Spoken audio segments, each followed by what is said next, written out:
You are tuned in to episode 56 for the Goodfellas podcast.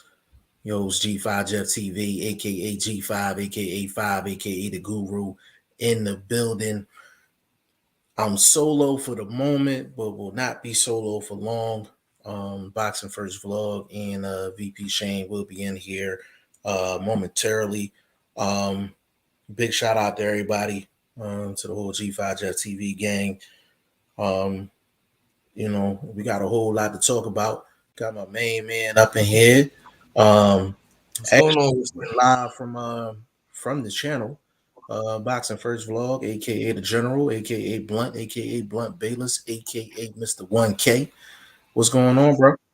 Shoot, man, just another blessed day. Talk this boxing.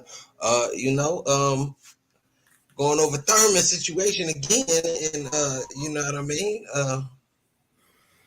Just ready to, I Absolutely. guess, finalize it. I guess you know what I mean. Yeah, absolutely. So I'm gonna make the announcement now. We ain't do a mic check. We good? Can you hear me? Yeah. I'm Okay. everything correct. All right. Um, Matter of fact, let me send this real quick. Let the chat know we live real quick. Give me just a second. Um, what we got? All right, we right here. Okay, so Shane will be in here in a little bit. Um, just to let the people know, whenever we got anything new going on any of the platforms, whether it's G5 Jeff TV or Boxing First Vlog. We like to let y'all know live on this podcast. Before I make my announcements, Vlog, let the people know the new videos that you've dropped on the channel because I've seen a couple of them. Oh man, I do so much work, bro. I can't even tell you. I got to go check and tell you. I know the last one. I think So welterweight joint, with top 10 yeah, welterweight. I added a couple guys that could be maybe mixed and matched towards the latter end of that welterweight division. Yeah, So I thought I expanded on the list that was brought up by Joe Goosen and Sean Porter just a little bit, but my 1-2, yeah, you know how I do. yeah. Um, so I need for people to go over the Boxing First Vlog and first of all, hit the subscribe button. It don't stop at 1K. So definitely hit the subscribe button and make sure you tap into the videos, like the video, share the video, do what you Or gotta do. dislike them. You know what I mean? If you Yeah, it shows. disagree, I take Yeah, constructive I criticism properly. hey, listen. If you dislike the video, hit the dislike button twice. If you don't know what that means, try it. Um, you know what I mean? But just to announce, man, just not a huge announcement, but it's big enough announcement. We have upgraded, our situation, our reach in terms of who actually sees this actual podcast. Um, and this is not bragging or anything. This is just basically what has been told by us, told to us by not only other channels, but just other people that watch it. And we feel this way. Like we feel like we had the best podcast, period. We just need for people to catch up.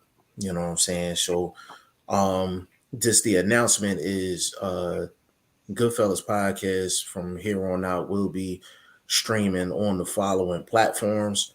We'll be streaming on Boxing First Vlogs YouTube channel. Number one. Number two, the standard places, my Twitter, my Facebook page. It'll also be on the G5 Jeff TV Facebook page.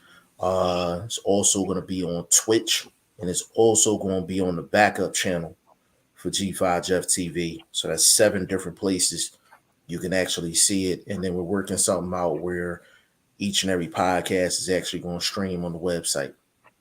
So, we're reaching out to a bunch of different places. That's not counting what we have coming up. Um, but just to let y'all know, we went from being seen in 3 locations to possibly 8 and 7 as of this moment.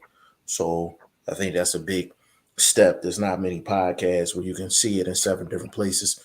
You know what I'm saying? So that's definitely a big move. Um, you know what I'm saying? So definitely want to put that out there. Um, Yo, for the people that's in here listening right now, put a one in if you can hear us. Edwin Castillo in the building. What's going on? He said, Jeff and Vlog, what's up, my guys in the house? Edwin, it's always good to see you in the building, good brother. Wouldn't be a show without you for sure. So we definitely appreciate you stopping through.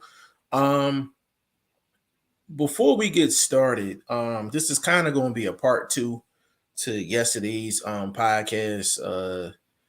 Brother couldn't find his charger, and it just Emmanuel Tagle took over the podcast about half the show, so we got to bounce back. There's so many topics we had to do a part 2. We still didn't touch on Keith Thurman. We didn't touch on the Keith Thurman fight. We didn't touch on the Santa Cruz fight. We got Ugas and Ugas suspense just got announced earlier today.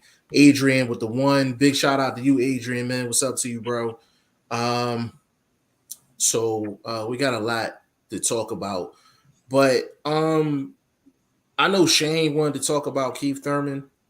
We can double back to Keith Thurman when he gets in here, but I actually want to talk about Keith Thurman right now. How did you feel about his performance? Like what you seen versus your expectations going into the fight with Thurman and Barrios? I gotta be honest and see a little smidgen of power still there. A little smidgen. Something you gotta be leery of if you're, I would say, a B tier fighter. I'm not gonna be honest. I don't think that's the kind of power that could knock out Sean Porter right now, or Ugas or something like that. Barrios, we've seen him rock before, but it takes a lot to get him out of there, and obviously Thurman don't have that. So I don't know if that's a knock or that's good credit for him even being able to go the distance, 12 rounds at the age and being gone for 2 years, whatever. So I'm not like downgrading him any, but I'm not upgrading him at all either. So okay. I'm kind of where I was already at. He cool. He a good name. Okay. VP Shane, aka Ice Cold Shane, in the building. What's going on, bro? What's up, man? What's up, Ron? Bro, Keith Thurman is the topic. What was your thoughts on Keith Thurman after watching the fight versus your thoughts going into the fight? I mean, firstly, I was happy the fact that he didn't stop him. The first thing I was happy with. After the first 3 rounds, I had thought to myself, Thurman looked quick. He looked slick. His in and out game looked strong to me. He was landing his power punches at a very good rate. Like he wasn't missing a lot of shots. I know Barrios isn't the greatest defensively, but he was doing a lot of clean work with his punches in the first 5 rounds. I would say after Virgil Hunter, I think his coach is Virgil Hunter, right? Is Virgil Hunter? Barrios. Is Virgil Hunter. It's Virg, right? It's Virg. After Virgil Hunter told him, when he made the adjustment to tell him to go forward, and instead of stepping out when Thurman's going forward, actually go forward with it, that's what made the difference for me. Because once Barrios started to go forward and try to match fire with fire, yes, he was getting hit, but Thurman wasn't trying to get hit. So Thurman wasn't putting the same shots on. He was more thinking about getting my shot off and leaving, which meant that he didn't have the same steam on his punches.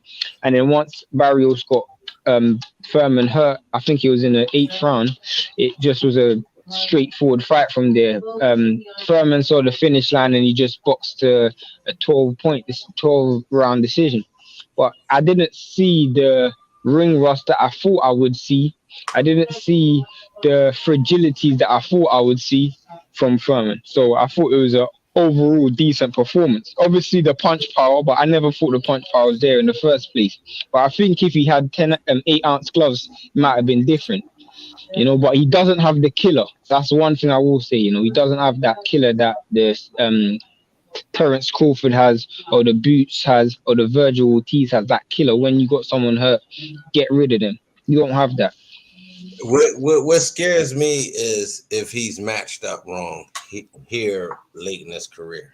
I'm gonna be honest. You don't want to see a Stan Jonas or a Budabayev type of young grizzly bear.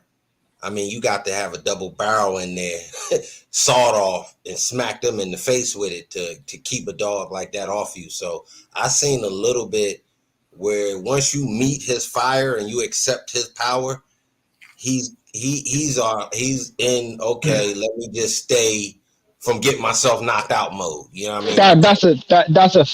That's a fact. Because when I saw it, bro, it seemed like as soon as Barrios made the conscious decision to actually go forward after Thurman lands his power punches, Thurman decided to take his foot off the gas.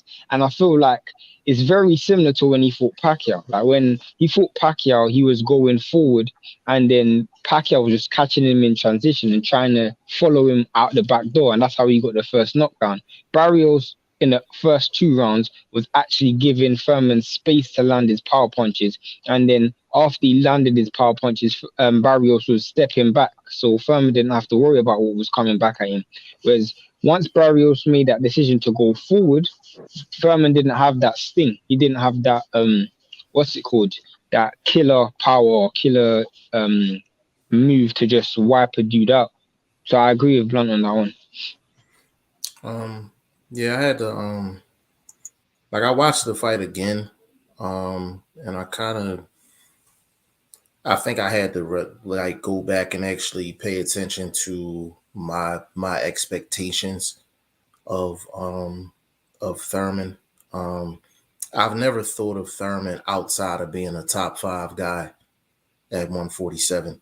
The fact that he's been out the ring so long, going into the fight, I'm still thinking top 5 Thurman. Any other person that had a 2-year layoff and they come back into the ring, I'm expecting for them to go through a process to get back to wherever they were prior to the layoff. Can I ask you a question, Jeff? I know it's not the same, and I asked Blunt the same thing as well. I know it's not the same circumstances, but when Fury came back after 3 years, did you see him as a top 5 heavyweight? No. Not only did I not see him at a top 5 heavyweight, I didn't know what I was going to see out of him, period, because of because what he was going through during that layoff. So you didn't know what you was going to get with him. So his situation, like you said, is different. His was definitely different. I didn't see him as a top 5 guy at heavyweight at all. That's why I didn't agree with Wilder taking the fight to begin with. I understood why on the back end, but that's why I was just like, I didn't think he was worthy of the opportunity. The reason why I asked that question, Jeff, and I'm gonna let Blunt answer in a second, but the reason why I asked that question is because he came back after layoff, and I know it was different, and he wasn't top 5.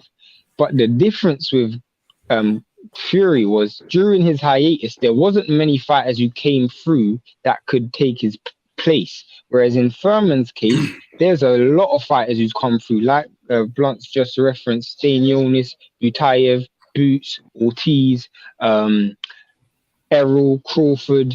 There's a few dudes that are there. I mean, you could even Udinis Ugas, you could even say Conor Benn to a certain degree. So there's a few dudes who's come through and they've, you got to earn that space in the top 5 again. Well, I mean, right now, the way Thurman fought against Barrios, if he's fighting that way, like if he's made the determining factor that that's how he's gonna fight every single fight, yeah, there are a lot of guys that's come in into 147 since his hiatus. But even though the performance that he had against Barrios, it wasn't an A performance. to me, I would say it was I would give him a solid B for the performance. If he's fighting like that for the rest of his career and that's what he's sticking to, um, there's some guys that you mentioned on that list that Thurman beats right now. There's a couple of them in that list that he beats right now. Like Conor Ben's not beating Keith Thurman right now. He's not beating him right now. If Vlog, you can definitely chime in because I seen your face. Go ahead. You think Conor Ben is beating Thurman?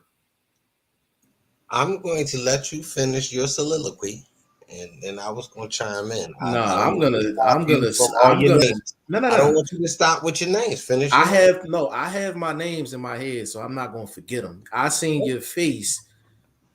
I I'm a, seen your face. So I'm gonna be if honest, bro. That if you performance. think Thurman, if you think Conor Ben can beat Thurman right now, I actually want to hear it. Yes, You think Conor Ben can beat I Thurman think right he now? walks him down. Right now. That's what I meant earlier when I meant that veracity that a young, real solid middleweight, welterweight will bring people. See, you're dealing with a tall guy that was still putting on some weight, so he actually looked bigger. But he was never really a killer in the ring in the first place in his own right. A solid fighter. No disrespect to Mario Barrios. But if you had the wrong game plan coming in where you was going to play the outside and you was going to play pitch and catch with Thurman, of course you're going to lose that on the scorecard because you don't have the name to carry the same weight as a Thurman. And again, when you change the game plan and your coach finally implemented something different, it actually worked better for you, but you was taking a lot of heat too. So was it worth it? I don't know. I mean, I didn't cash the check for him, so it may have been worth it. I'm not feeling how he feeling after the fight. So you know what I'm saying? I mean, best of luck to him. But again, it was a setup. And it was a table set for him, but he didn't clear the table. That's all I'm gonna say. And if you dealing with these up and coming dudes, I'm being honest, he looked like cake, bro, and a bag. I'm telling you, Budabayev and all them dudes was like, man, I'm a dog walk this dude in 7. They gonna walk him down in 7. I didn't see. I didn't. No, I respect that. I respect that because Thurman has put himself in that position where he has to deal with people that's going to think like that. When you've only seen a person one time in over 2 years, then yeah, you won't get opinions like that. So under But no, normal circumstances, I'm going off of past performances. He does that. He feels like he's up, and then he start playing the outside in his own right. Whereas though I'm like he did it with Josecito Lopez, almost gave that fight away in my estimation. You see what I'm saying? So you do that with a guy that's a real killer, that's putting all that point shit out the window. And he got damaged. He took his face wasn't looking like he was in there. With a guy that's really a junior welterweight. He took some damage from a guy that's not really a big puncher. So you get in, like I said, you get in there with a dude like Boots who's hella accurate. Man, Boots ain't gonna give you a chance to play that in and out game. Boots gonna get on you, stay on you, and box while doing that. Boots is not just gonna open himself up. But then you got a dude like Butayev. He will. All right, bro, get yours off. And when I'm finished, we'll see how you feel. That's a Butayev mentality.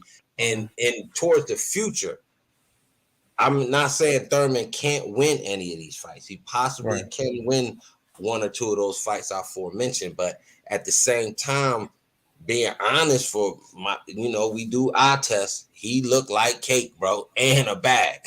So their mouth gonna be sticky, and somebody gonna be counting their money behind them. So you feel me? I just feel like that, and there's nothing wrong with that. You know what I mean? He a veteran. You start falling in those categories at certain points in your career. well, no, I mean if that's how you feel, that's cool. You know what I'm saying? Like, but when guys are getting, you know, kind of, they're in the back half of their prime and getting ready to get out of their prime, these are the questions that they're gonna have to deal with. So ultimately, these are questions that Thurman is gonna have to answer.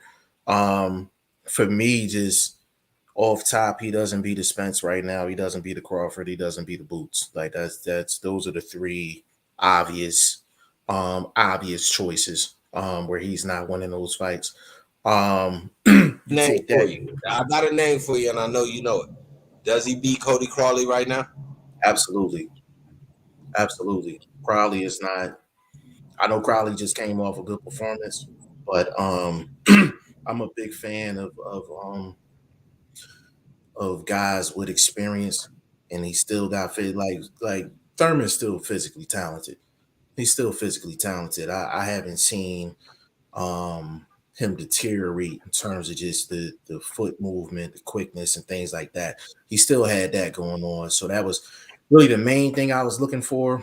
I didn't agree with the 10-ounce glove thing. I didn't really like that. To be honest with you. So who? Hold up, answer me this: who you think insisted on that? General thinking you would think it was Barrios, but from what I heard, it was Thurman. That's my point exactly, So bro. I He's don't. also trying to get protected So at these points in his career. He's looking for them so different edges. I gotta look a little bit further and see. I have to look a little bit further and see who actually requested that or how that went about. Um, but that's a problem.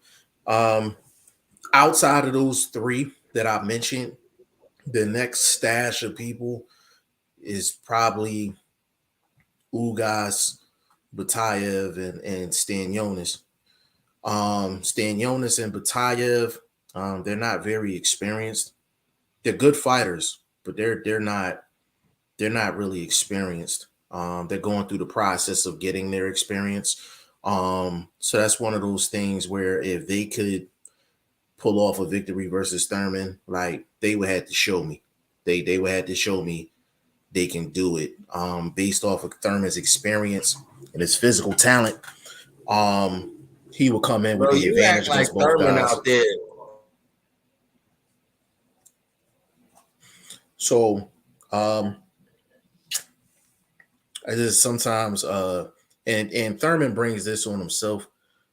These layoffs causes these conversations that we're having right now. Because if he was active, we're not having this conversation. So he's the reason why we're having this conversation.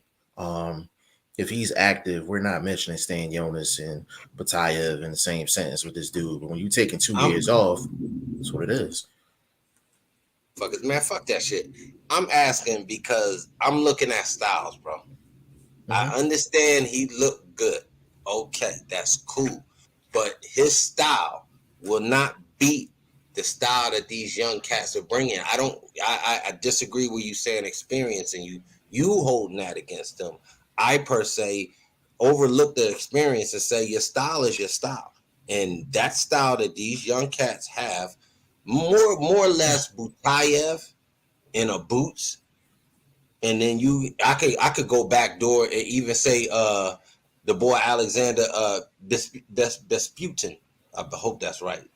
So I mean those sort of aggressive styles, and Disputin being the best boxer between Butayev and himself, but they both good bangers and just that relentless style, bro. You know, quote unquote Mexican style.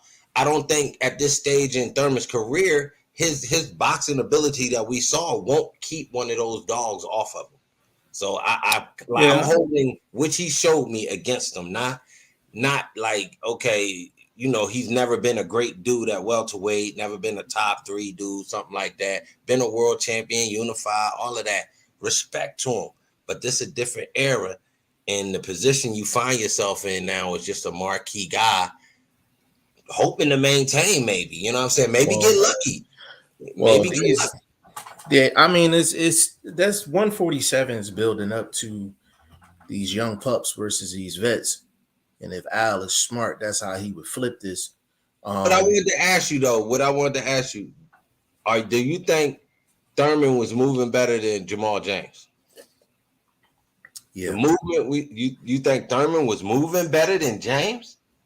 James was moving. I'm gonna tell you why I say that.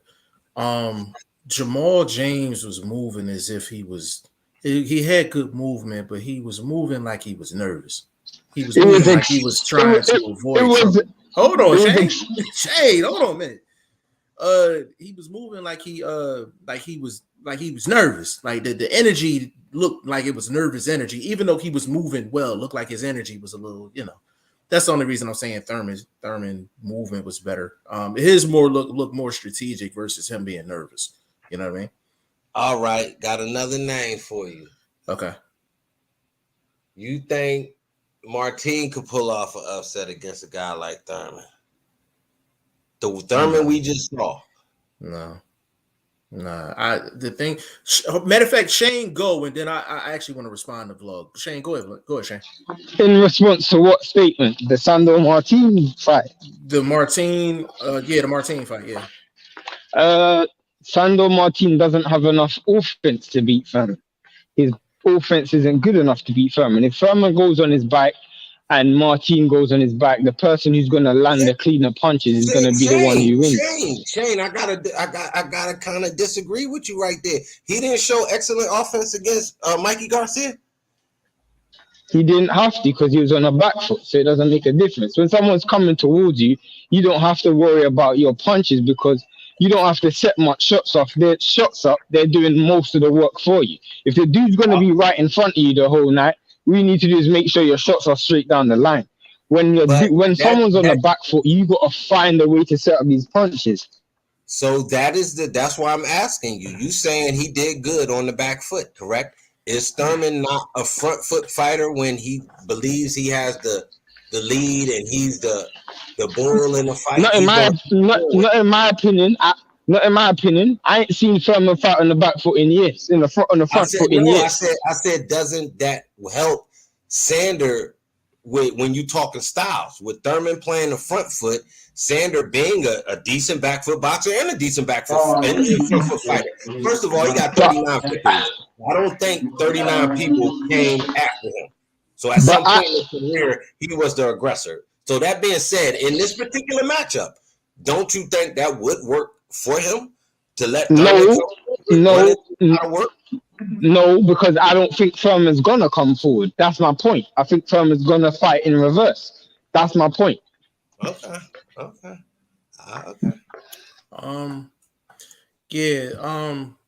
Sandor Martin. Mikey Garcia is not hard to find. I think we can all agree on that. So if Martin is going to have a supreme offensive night, it would be against a guy that's pretty much a stationary target like a Mikey Garcia. And listen, credit to Martin because he wasn't supposed to win that fight. Like he wasn't supposed to win that fight, and he came in, he did his thing, he clearly won that fight. I see you talking, Shane. With you on mute, baby. No, I said facts. Okay, yeah. He did what he had to do. As far as I'm concerned, that's the only time I've seen him on that level, and he did a good job. The only reason I would say he doesn't beat Thurman is because I'm huge on guys that have shown me they can perform under them lights. Thurman has shown that throughout his career. Martin, I have to show me. I'm not saying he can't pull it off. He goes in that category. Like I'm not gonna believe it until he shows me. But Thurman won't stop him though. Thurman won't stop him. Thurman not gonna stop him. Bro, he just did against Mikey Garcia. Like how many likes do you need, Jeff?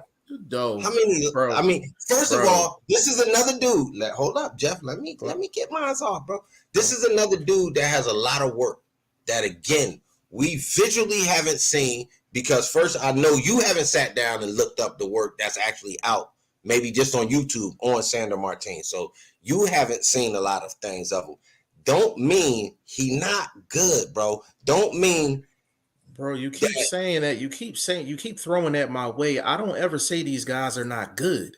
I don't ever say that. You're saying it as if what he's already done isn't verified that he can stand with a dude like Thurman. I didn't say he couldn't. That's what I'm saying. You keep saying we keep having these debates, and you keep saying that I'm saying that, and I'm not saying that. I'm not saying that at all. I said because he hasn't, and it's not his fault. He hasn't had enough opportunities against big time guys to actually show what he can do. So when there's he no gets big time guys over there. There's no big time guys from Spain. There's no big time guys from not at the level of Thurman. Because you said you're using the term big time. So yesterday, but the thing is, you're offering me these questions, but you won't answer your own questions. Who in Spain has he fought? Who has he fought that's big time outside of Mikey? I don't live over there, so I can't tell you exactly my point. So how you can't answer your own question, but you throwing it my way though? I'm throwing it your way because you're using it as if he's not seen. He hasn't been big time because he hasn't been seen by somebody from this region. Okay, but one second. Yes, one second. Shane, hold on a second. So if I'm wrong, tell me who has he fought to make me wrong? Outside of Mikey. Because you don't know the name and we don't know the name per se. So I'm asking you, who am I? Right. If I'm wrong, I can give you 39 names. Would you know any of them outside of Mikey Garcia? If I which proves my point, bro. Wait.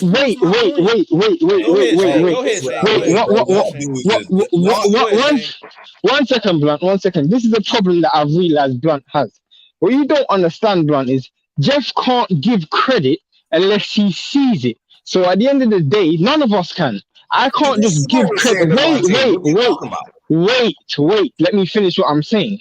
So when he's talking about in relation to Thurman, of course, his perspective on Thurman is going to be much more in depth than his perspective on Sandor Martin. Just like his perspective on Sandor Martin was less than Mikey. Doesn't mean Sandor can't win the fight, but he can't judge a fight on something that he hasn't seen. I don't understand how you expect. That's all. Expect Mikey. You expect Jeff to. You just saw it, right? But once. I seen it one vlog. I seen it one time. Vlog, you've been on this show with me 56 times. I have confidence in you because you've done this with me 56 times. If somebody comes on to this podcast for the first time, I'm not going to have the same expectations for them as I have for you because you've shown me. You understand what I'm saying? You've shown me. I'm doing my homework, so I'm not vouching for news that I haven't done enough study on. Bro, educate me. I'm telling you, I've only seen. Hold on, Shane. I've only seen him fight Mikey Garcia.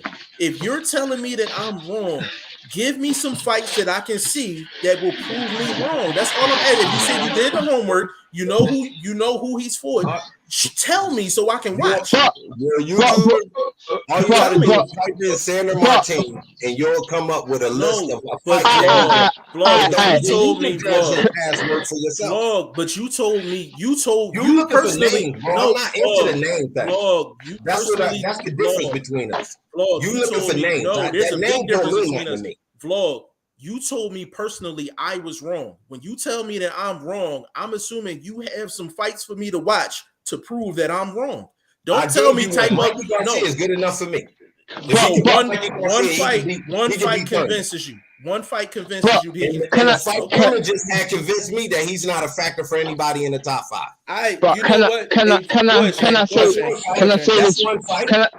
Can I say one thing? Wait one second. One second. This is my point again. Just because we're reserving our opinion doesn't mean we're taking anything away from Sandor Martin. If I say you have to show me, it doesn't mean I'm saying you're not good enough. But it's the same thing we say about Boots. It's the same thing we say about Shakur. It's the same thing we say about these dudes who haven't shown us on a consistent level. And it's not their fault. It's just when you have it's everybody in their career. They have to have a certain amount of fights for you to see. And when you talk about this, the fighters in Spain, this is the thing. At the end of the day, we can't give an opinion on something that's on paper. You have to use your eyes. That's the only thing you can use. So I don't understand. Like, I'm not taking it away from Sandor Martin. I'm just saying he's going to have to show me like every other person that's ever fought. You have to show me. He looked like a good fighter. He looks like a good fighter. He looked like a good fighter. Like A garbage fighter is not going to beat Mikey Garcia. I'm not. And again, When I say all of those things, vlog, I'm not saying I don't want you to think that I'm taking anything away from the man because I've only seen him once. I'm not doing that. You asked me a question: can he beat Keith Thurman? I said if he can, he's going to have to show me because I haven't seen him under them lights but one time. That's it. That's all I said. That's a yes or no question. I said no, so I said no. I said no. Yeah, He's not that's what I'm saying. I disagree with you. But bro, listen. I get it, bro. You a fan of the underdog? I get it. I get it. Of skill, bro. No, you a fan of the underdog. Unrecognized. Bro, you a fan of that's the underdog, bro. That's the epitome of the underdog. To me, that's just because y'all don't believe in him. That doesn't make him the underdog in my estimation. Bro, nobody's saying that we don't. Not y'all, but the general public, just people that say, "Oh, this the favorite, this the underdog." Bro, but the thing is, it's cool to make this opinion. Or would you put your bread on Sandor Martin? Yeah, I would. Against Keith Thurman, yes, I would.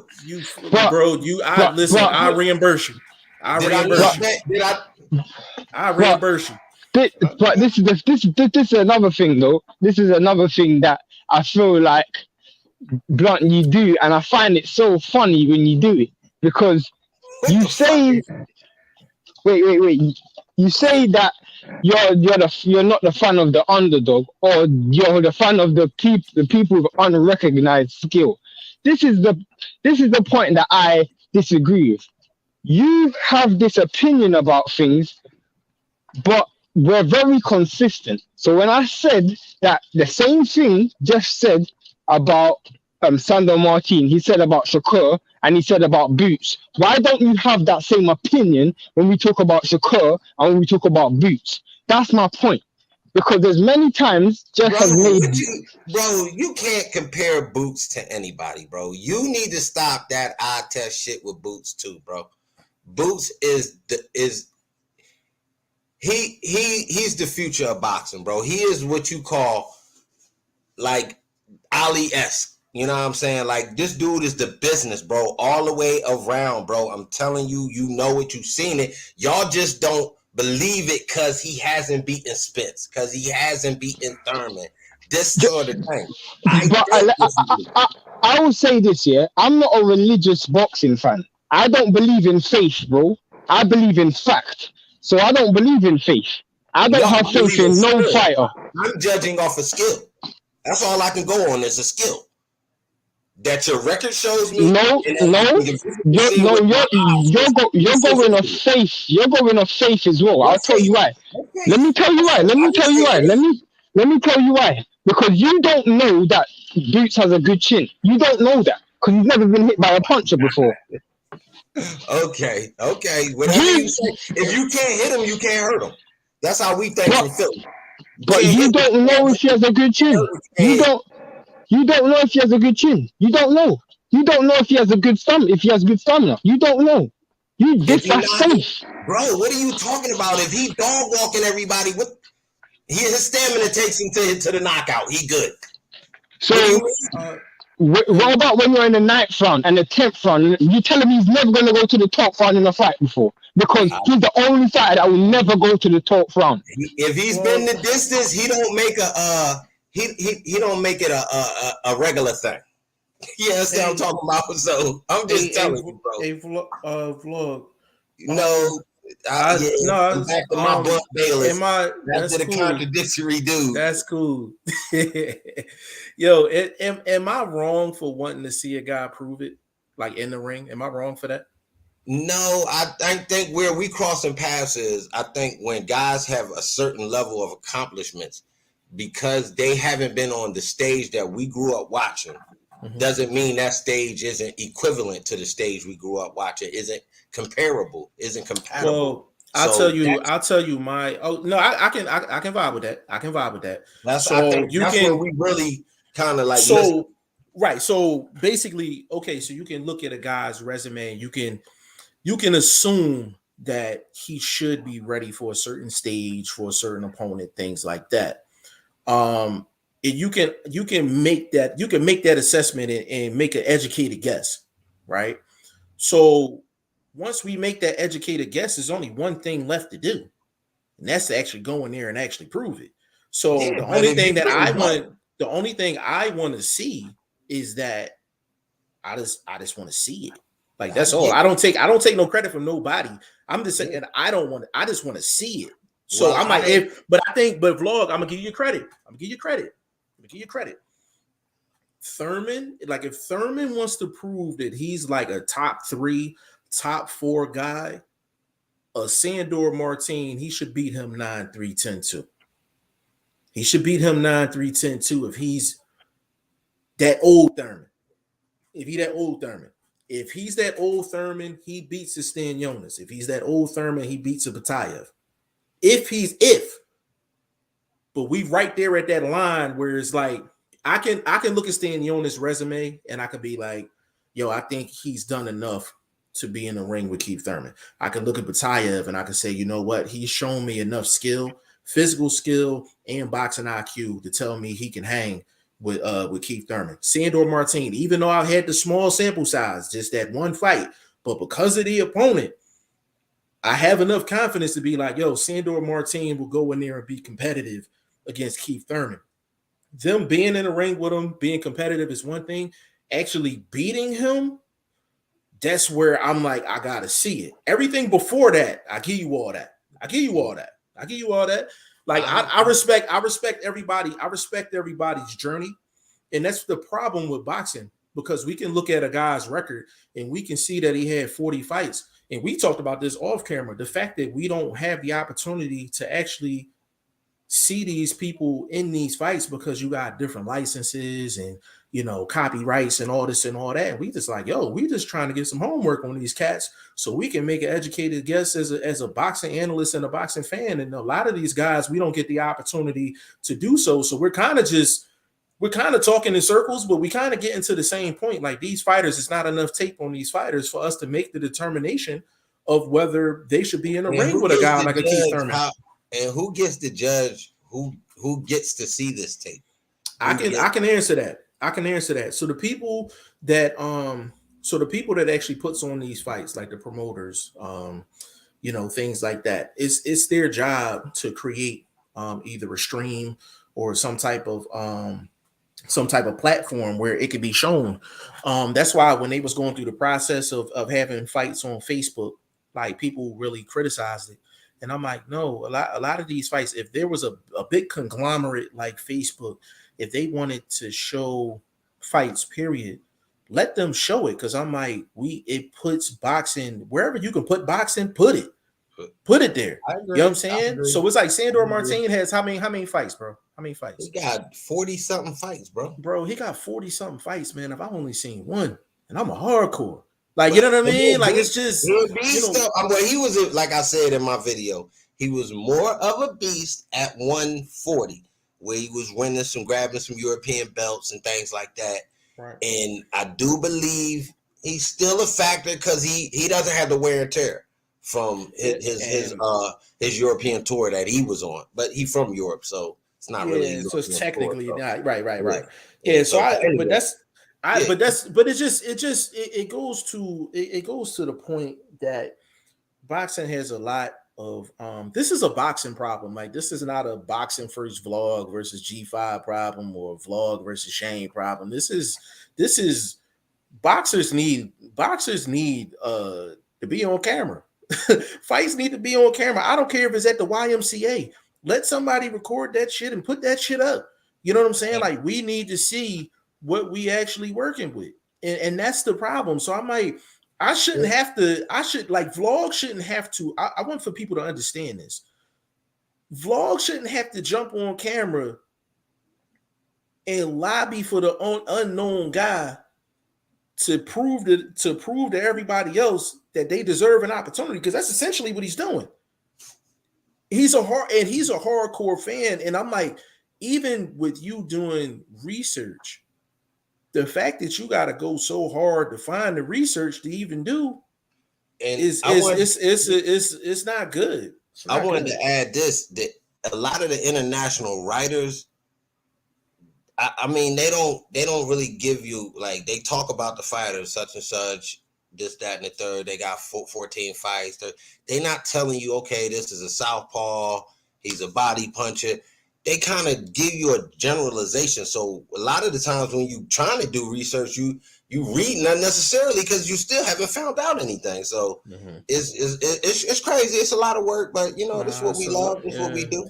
That's just that's why I was saying, like, it's just these promoters and things like that, they need to reach out to guys like us, and of course I'm giving ourselves the plug, but a lot of these local promoters and things like that, they need to work out deals with channels like ourselves, to where we working out streaming deals where we can actually stream they fight cards live, or even give us the licensing to do a playback, like take a fight and we actually post it on the channel. We put advertisements on it. Y'all take y'all split. We take our split. Boxing needs to evolve. They need to embrace some of these quote unquote YouTube guys and social media guys. You actually need to use this to your advantage to get your fighters and your cards out there. And it's not being done. And we're not here just to be on a podcast and just be talking boxing. Like, we're trying to take it to the next level. We're trying to elevate. If y'all take advantage of this situation, like, to be honest with you, you do that with enough channels. I mean, Luis Ortiz and Charles Martin may not be pay-per-view. If you got enough spots where you actually streaming that thing, you getting advertising money, this, that, and the third, you may not have to put it on pay-per-view and take a risk of losing a bunch of money. When if you got me doing a fight, you got Vlog doing a fight, you got DT3 the Boom Man doing a fight, a couple other people doing the fight. When it come down to it, I'm like, that might save you a pay-per-view. I'm like, you throwing us a bag and you pocketing some more money. That's advertising dollars. That's other things. Like, they need to really look. They need to really look into that for real. Let me get in the comments real quick. Edwin said part 2. Said, like, the negativity Shane displayed proved my point. I said, people that say I never heard of that fighter, they stick to a negative view already of that unknown fighter, then watch some fights of theirs to give a good solid assessment. So that's kind of similar to what you said at the end of the yesterday's podcast, and we just kind of just touched on that. I know you said that to a Shane, but we kind of just touched on that. Like, the big problem is a lot of these guys' fights is not on tape, and it's on the promoters, it's on these companies to reach out to guys like us to be able to stream these fights and give guys an opportunity to see your fighter. The reason why your fighter don't get no talk is because we don't ever see him. If you don't record the fights, how are we gonna see him? You know what I'm saying? Like, so that's just how it goes. And that's a US problem, that's a UK problem, that's a Spain problem, that's a problem throughout the sport. It's a global sport. It's an African problem. All of that. So, they got some good fighters over there too. Absolutely. They do a lot of training stuff, but I need to see your ring activity. I need to see what you're looking like when the bell ding. You know what I mean? Yeah, that's what I'm saying. Like, that glove hitting shit is cool. Show me what you doing when somebody trying to take your head off. Shane, I guess you wasn't in here, but what I was saying was, a lot of these guys have records, and probably 70 to 80% of the fights that they have, we haven't seen. Because these promoters and these companies, they're not working out other deals with social media platforms, YouTube platforms, to actually have a stream for their fights. You know what I'm saying? And work out something. I'm like, it's a global sport, but to be honest with you, there's really only about, maybe outside of TV, like, there's only maybe about 4 or 5 outlets where you can actually go see a fight for a global sport. Like Fight TV, right? So you got Fight TV, you got DAZN, you got Fight TV, DAZN, you got. They don't even necessarily count neither. Well, that's what I'm saying. Like, but those are options where you can go see a fight, whether you pay for it or whatever the case may be. That is the problem. Is that's similar to TV. That the reason why I say you can't even use those as an even example, which makes your statement true, but even more painfully true, is the fact that it's the same thing, which is DAZN and Fight TV only pick up specific fights. You see my point? They only pick up specific fights. So even the cards that you're talking about, the ones in Spain or in Africa, like Blunt referenced or wherever, a lot of those fights ain't gonna get picked up by Fight TV anyway. Well, that's what I'm saying. That you're going right into my point. If they don't have those options, then they need to holler at a G5 Jeff TV. They need to holler at a Boxing First Vlog. They need to holler at a DT3 the Boom Man. They need to holler at a YSM Sports Media, where we're commanding a certain crowd whenever we come on. And if it's promoted correctly, then you can say, hey, this card. So take the card in Philly, right? Card in Philly, February 26th. Good card. Is Real it gonna good be on card. TV? Hell no. It's not going to be on TV. It's not going to be on Fight TV. Not None even of that. Philly TV. Not even Nope. like a local station. Nope. Unless you're in the building or somebody is streaming it from social media, you're not going to be able to see them fight. I feel like we should end this conversation because I got a really good idea and I just don't want to say it on camera. So I probably already gave some of it away. I don't know if it's the same convo we had off camera, but similar. Yeah. You know what? Let's get off of that. Let me get in the rest of these comments real quick. My God, Bruce Goals in the building, man. Definite family in the building, man. Big shout out to Bruce Goals. Edwin said Thurman looked pretty much the same, but taking the 2 years, it's an impressive return. Not an immediate title shot, but at least we could say he hasn't really lost a beat. He still has the same, weaknesses.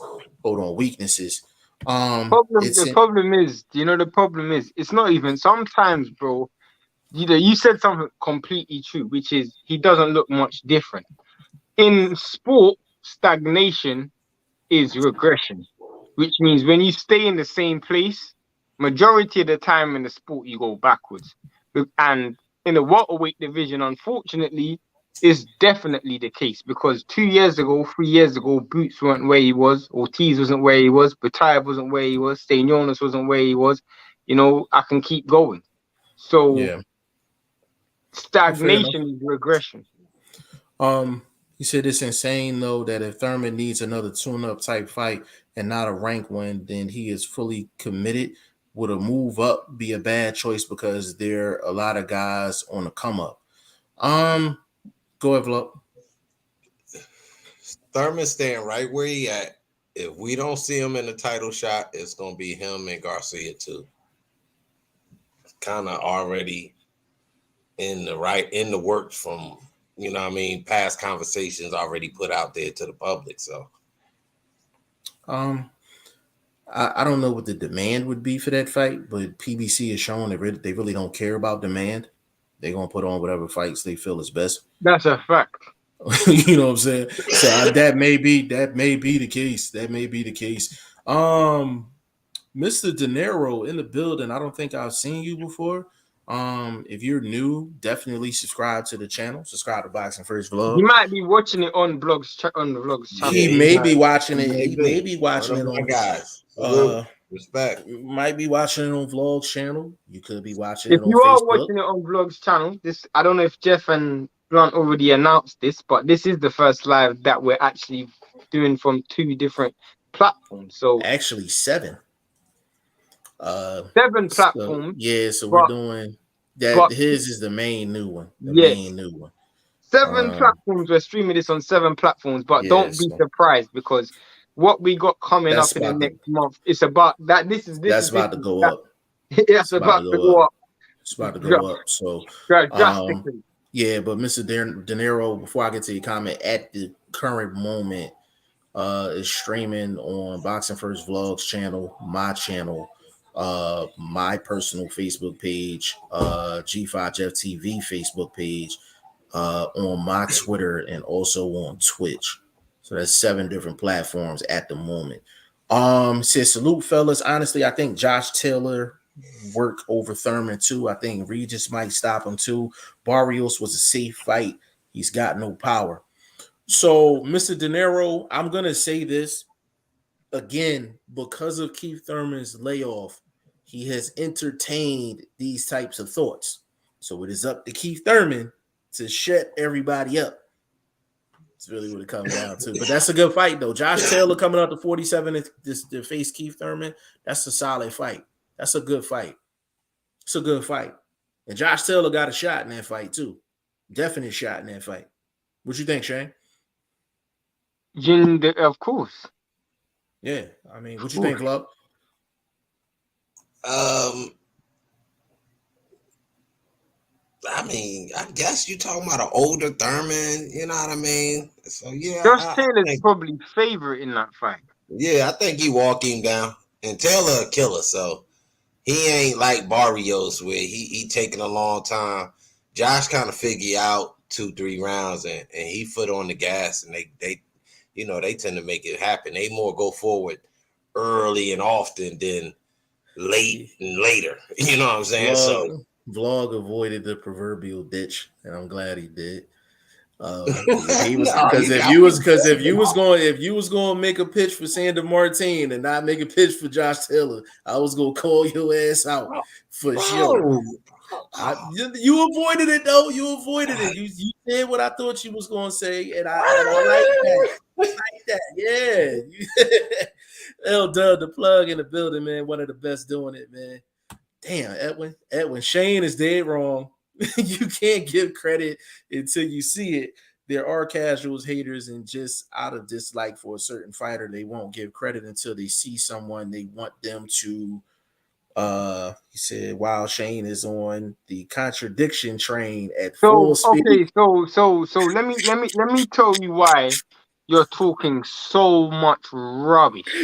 Like, oh my gosh, Edwin. Honestly, this is probably the dumbest thing I've heard in my life. Like, I swear to God, yeah. Like, if you're gonna send corn properly, bro, because this is ridiculous. Sometimes I don't even like to entertain ignorance, but just because you said my name, I have to, bro. You're telling me I'm contradicting myself because I personally don't give credit until I see it. And your justification for this is because casuals don't give credit. Firstly, the reason why you've made a mistake is because you've already differentiated the difference between me and a casual by saying what casuals think and by saying what I think. Let me tell you the difference between my opinion and a casual's opinion. Firstly, a casual's opinion is based on something general consensus.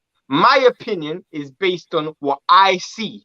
So if I tell you that I don't give credit to someone until I see it, and I'm applying the same logic to every fighter that I see, where is the contradiction? A casual will base their opinion based on specific fighters. So, for example, they will have one standard for Canelo, but a different standard for an Andrade.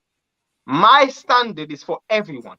So when I talk about Boots and I say Boots is the greatest fighter in terms of natural ability that I've ever seen, I still say there's things I want to see. It's the same thing I say about Martin. It's the same thing I say about Targu. It's the same thing I say about so many fighters. I'm very consistent with that. I refuse to give credit until I see it. I refuse. I'm not going to give you. Do me a favor, Shane. Go on. Leave Targu name out your mouth. I'm not mentioning Targu. But this is I'm fucking with you. But Jeff, this is my point. Not with Blunt, but specifically. This is the thing. If I say a fighter that someone likes, if I use the same logic to a fighter that I personally like, why would you take it personal? It's something that I've said. If I say I want to see Boots get hit and see if he's got a chin, because eventually he's going to get hit before I say he's got a chin, and I say, oh, I want to see Sandor Martin in a certain fight because I want to see whatever happen, because I want to see him in a situation where, let's say he's fighting a dude who's going backwards. And Blunt brought up a good point. Sandor Martin probably has fought a dude who's fought in reverse that I haven't seen. I'm not going to give him credit for that because I didn't see it. It doesn't mean he can't do it, though. I'm not saying that Sandor Martin can't do it. Neither am I saying Targu can't do it. I'm saying until I see you do it, I am not going to give you that credit. That's the same thing I said about Shakur Stevenson. I'll just do it. I'll just try to put a little something to support my guys. What I can say to help you with your foresight before you actually visually get to see it, because I just said foresight. Just look at them records. I mean, obviously, you get up in them 30s and, that win column like that. You're not fighting taxi cab drivers. You know what I'm saying? So, you could be though. Kind of give them a little foresight. Not y'all, but just people in general that'll see a Tagu and be like, well, who is this guy? They look him up. He got 31 wins. Oh, he ain't fought nobody. No, he just ain't fought nobody like y'all said that we haven't seen. Doesn't mean we can't kind of give him a sense of credit for the accomplishments he has done. I'm just not saying it's not directed to y'all, just in general. But in a situation like that, I do feel like everyone has the right to find out if those people are cab drivers. Yeah, I get it. I got the right to investigate that. I gotta find out. I gotta find out if they cab drivers. So if he's 31 and 0, charging us for this shit. You know what I mean? Like that's what I'm saying. We're not seeing this shit for free. Yeah, we're not seeing it for free, and that's what I'm saying. Like when you have guys like a Sander Martin, he deserves to get paid because he's stepping in the ring. You understand what I'm saying? Tagu, the same thing, but it's like, but if you're go ahead, Shane. People like Sando Martin, sorry to cut you off, Jeff. No, you go. They get more credit from me than a Boots. Tagu will get more credit for me than someone than a Boots. Let me tell you why. Because my reservations for those dudes were very high. You see my point? So it's a case of when Sando Martin beat Mikey Garcia, I was like, you proved yourself to me. You proved yourself to me. Do you see my point? I can have an inkling about Boots, but at the end of the day, if I have no idea what you can do and you prove it to me like Shakur did, that's why, bro, my ratings for Shakur is higher than any other prospect or any other young dude under the age of 23 because they proved it. You just brought up Shakur, and I got a question just since we on this particular guy. Now we brought up the African and not being able to see a lot of tape. Is there enough tape that the Burchell crew got that they think they can beat this guy and figure out that puzzle? Because Burchell got him next. You not Natalia? Yeah, on the 26. Well, the thing is with Burchell, bro. The thing is with Burchell, did they just announce that? No, that's always been. Really? No, they just said it was. I didn't know that. Yeah, it was earlier today. Yeah, I didn't know that. I didn't know that fight. I always knew Burchell was gonna be on that undercard. I didn't know he was fighting Nakatalia though. No, I didn't know he was fighting Nakatalia. I knew Burchell. That's news to me. That's news to me. But what I was gonna say in terms of Burchell, the reason why it doesn't really make much difference because Burchell fights the same way every fight. So at the end of the day, he already knows what he's got to do, bro. If either you get in that pocket and work, or you're gonna lose. That's Burchell, bro. He doesn't. Burchell is not a plan B type guy. Literally. You know what I'm saying? Like, so it don't matter. It don't matter what the other guy's game plan is. He's not adjusting. His plan B is plan A harder. You know what I mean? With more effort. Like that's his plan B. Big shout out to the family, man. Stay ready, boxing. Stay ready, man. Edwin Castillo said, "Mr. De Niro, you want him to move down?" No, bro. All of them. When he mentioned all them names, they moving up. Yeah. Yeah. Edwin, he said, "You just said that if Boots is proving this and that, but you sound like a casual because you don't like Canelo.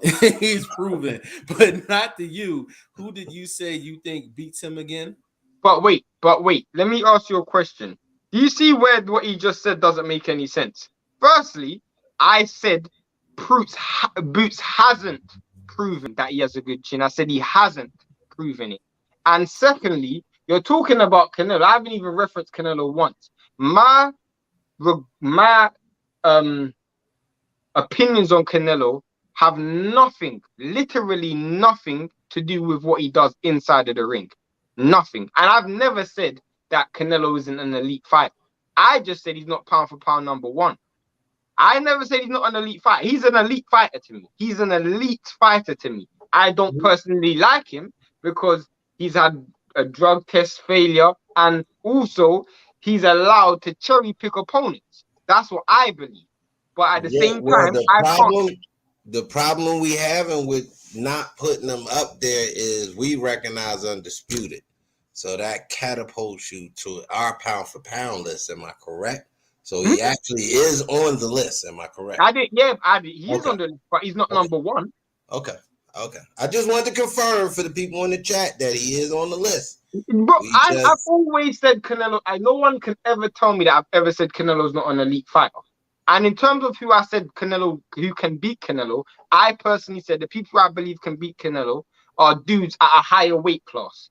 So the fact that I believe Canelo's the best at his weight class, I give him credit for that. But I do believe he's cherry picked, and that's just my opinion. That's it, bro. Even with Canelo, quote unquote, cherry picking, Edwin, and this is to you, I say this all the time.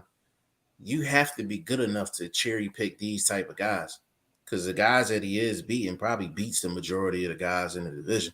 No, that's you know a what I'm fact. saying? So he's good enough. He's good enough to cherry pick. Like, you understand what I'm saying? But he's an elite fighter. That's my point. He's a good, very good fighter. He's a very good fighter. Very good fighter. So I'm like, everybody knows Canelo's asterisks. Everybody knows the asterisks. Like, we all know this. Outside of that, the man can fight.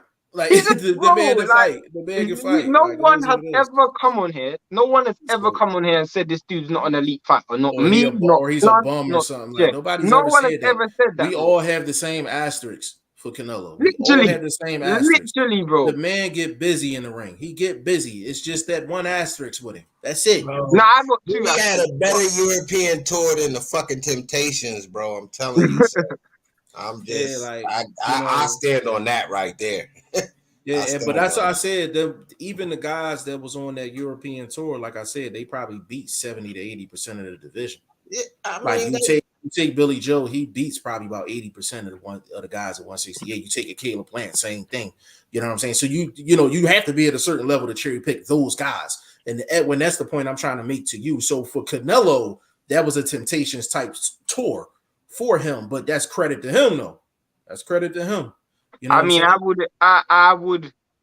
Again, there's an asterisk, but I agree with you. Yeah, it's still an asterisk. Edwin, I just want for you. All we want is for you to acknowledge the asterisks, because I think sometimes with Canelo fans, they don't like to acknowledge the asterisks with Canelo. Like, they act like it never happened. It did happen. It did happen. And if I can give Big Baby Miller that smoke, if I can give Jean Pascal that smoke, and every other person that done tested positive for this, that, and the third, he's not exempt. So again, us three as a unit, we are very consistent when it comes down to that asterisk. Once that asterisk goes on, I'm a still Jeff's line, bro. I'm a still Jeff's line. I believe every Canelo fan has more confidence in Canelo than Canelo has in himself. I believe that. I swear to God, I believe that. No, that's 100% facts, because y'all will throw him up against a Benavidez, a Charlo. Y'all throw him up against Andre and everybody else, Peterbiev and everybody else. But you ask him, is he gonna fight them dudes? He gonna tell you no. That's just that dude fighting the goddamn cruiserweight. Yeah, that's what I'm saying. Like, so that's what I'm saying. Asking for him to fight. You bro. Yo, but that's why. But that's why I'm saying, like, Edwin, you can be a fan of a particular fighter, but because you're a fan, we're expecting for you to be the most honest out of everybody when it comes down to Canelo. You can't leave nothing out because you're a fan of his. You know what I'm saying? Like, we're expecting for you to be as honest as possible and to show every single aspect of Canelo's career from top to the bottom. You know what I mean? So because you're a fan, we have higher expectations for you, period. You know what I'm saying? So we just giving you responsibility as a fan. You said you are basing your analysis anecdotally. I think he used that word before. Mm-hmm. I brought up casuals, haters, and such because of your arguments are anecdotally ones. What they learn from, and here in America, the world is full of bums. Dude, I'm typing as I'm listening. I meant to say Books, Shakur, and others are unproven, but what fighters don't cherry pick There's good and bad cherry picking. I can He tell you a paid his fighter that dude. don't cherry pick. I can tell you a fighter that don't cherry pick. Go ahead. Usyk. He's never cherry picked in his career, bro. I agree. I agree. The one thing that I will say, Edwin, before I get to your last comment, is and this is more so not only Canelo, but just fighters, period. When guys are stepping up to the plate and fighting good competition, and they're either in a controversial fight or they take a L, us as fans and as media people, like, we can't throw them by the wayside. We can't throw them by the wayside. If they're taking a chance to fight some of the best competition out there, if they take a L, then we can't throw them by the wayside. And I'm gonna give you a prime example. There's gonna be some people that throw Abel Ramos to the side. He shouldn't be thrown to the side because number one, he didn't have to take Luke Santa Maria. He didn't have to take that fight. He could have just said, you know what, I'm just gonna wait for Josecito Lopez and I'm not fighting, period. He could have said that. He'd have been within his right. Luke Santa Maria, I talked to Blunt off camera. I said, bro, that's gonna be a tough fight for him. I said that's a competitive fight. I said that's a good fight. The fact that Abel Ramos took that fight on short notice, Santa Maria, he don't have a Tevin Farmer type style where it's just like crazy, but it is an adjustment. It's an adjustment. Whenever you switch opponents, it's an adjustment. At the end of the day, we shouldn't have to throw him by the wayside when Luke Santa Maria lost to Paul Kroll. We shouldn't have thrown Santa Maria to the side. This guy's got Abel Ramos has been in against some dogs. Luke Santa Maria been up against some dogs. When these guys is fighting dogs, when dogs is fighting dogs, whoever loses, get them some credit. And when they hop back on the saddle, go support them. Go support them. And that's why a lot of these fighters don't want to face other undefeated fighters and things like that because they're afraid that loss is going to knock them completely down the cliff. That's what I was going to ask you. Mm-hmm. Jamal James, Keith Thurman. Keith Thurman wins that fight. I think Thurman wins that fight. And I like Jamal too. I like Jamal. But Tayev was just a bad matchup for him. But that's not saying that Jamal can't fight. Jamal can fight. That's just a bad matchup. It's a bad matchup for him. Because he wasn't able to get Batayev's attention from a power standpoint. And when you can't get a guy like Batayev's attention, he's like a tank. Like he's coming straight through the front door, kicking over the couch and everything else when he get up in there. And that's what happened. That's why I vlogged when you asked me earlier about Jamal James' movement. His movement was good. It just didn't feel like it was strategic movement. It was kind of more like to kind of get out of the way, get out of harm's way. He wasn't really using the movement to really set nothing up or to have Batayev running the shots or things like that. I feel like there's wasted movement, and he did a lot of wasted movement in that fight. I think Keith Thurman wins that fight, but it's a competitive fight. Like, there's not a lot of guys I think Keith Thurman blows out like that's in the top, like 20. I don't think he blows anybody out. Keep running through them comments, Jeff. I got you, bro. Said I think you said Zerto could beat him, but damn, does that guys have 0 top wins vlog? Come on, bro. They were undefeated champions. He was cleared. Those others have multiple asterisks. Canelo has 1. Personally, I said Zerto could beat him. I didn't say he will beat him. I said he could, which means he has a chance of beating him. Just because he has a fighting style that will make Canelo fight a style that he hasn't fought in years.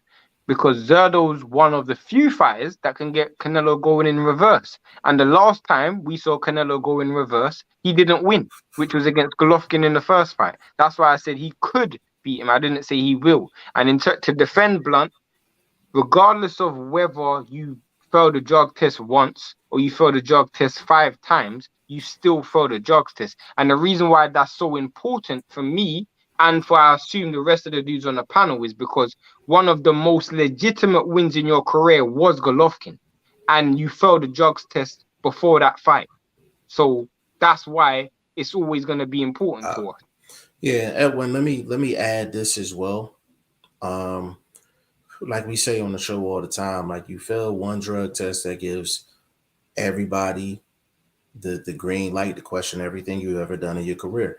Now, what I will say about Canelo is there are some fighters that are Hall of Fame type fighters that has never fought under Vada.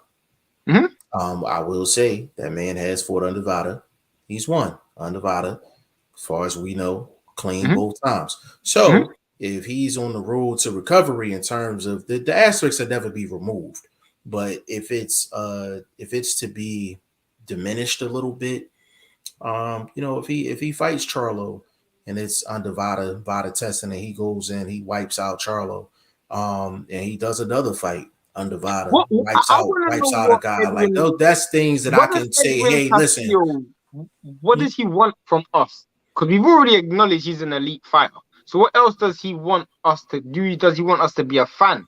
I don't well, understand what he wants. Does he want us to well, put in pound for pound number one? I I don't know what he actually I wants. just well, Edwin. The thing is, I'm like, there's certain guys when you're at the top, when you at the top of the sport, man. I just have high expectations in and out the ring.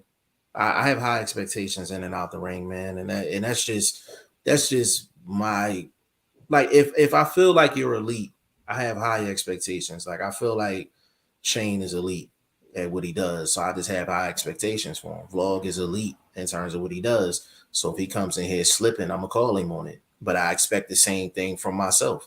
If I'm slipping, I'm expecting to get a call like, bro, like you slipping. When you know a person is that good, you don't have low expectations for a high level guy. You understand what I'm saying? Like, so we feel like Canelo was a high level, top 5 type guy, and he's the cash cow of the sport. So I don't think we're wrong for having high expectations of him inside and outside of the ring. I had those same expectations with Floyd and everything else. Edwin, I'm the same guy that said Floyd has never fought under Vada. He's always fought under the one company that has never caught anyone. That's a fact. That is a fact. And I'm a huge Floyd fan. But let's be clear. After the weigh-in for Pacquiao, his living room was full of doctors and he was getting IVs. If that was anybody else, imagine if that was Canelo or anybody else, they would have been called out like nobody's business. Right. Trust me, this panel is extremely consistent. Extremely consistent. Because when that happened, I don't think we had the podcast, but we definitely talked No, to we each didn't have other. the channel. We didn't even have a channel. I know people that knew me personally. I'm like, yo, that's some bullshit. That's some bullshit. I call it consistent down and all the way down, bro. All the way down. Said how many tests has he failed since? He failed once and then was cleared. That's true. But listen, that's the expectations we have. If he's going into a fight, we're expecting for him to have a negative test. You know what I'm saying? Like, to be honest with you, bro, I'm not giving out no round of applause for that. He's doing what he's supposed to be doing as a professional athlete. You understand what I'm saying? Fight clean. That's all we ask. According to Parker, Usyk turned him down. Well, when would that have been? Because as soon as he moved up, he was mandatory for AJ. So when would he have turned him down? Yeah, I don't understand. Edwin, I don't understand that one because the one thing about Usyk, since he's going up to heavyweight, everything's been pretty much scripted and to the point. Now, if you're talking about maybe Parker was offered the opportunity before Del Boy took it, maybe that, but I wasn't aware of it. Can you tell me when? I'm not saying that you're wrong. You may have some information that we don't know about. That's just like if Vlog got information. I mean, shit, he just gave me some information today and I didn't know about it. So I'll acknowledge information that I don't know about, coming from the right source. So if you could tell me when that happened, we all ears, bro. See, that's what I'm saying though, on Vlog being right of the unknown fighters are not that good until you see them, but you praise Zerto, who people discredit as well because they never heard of him.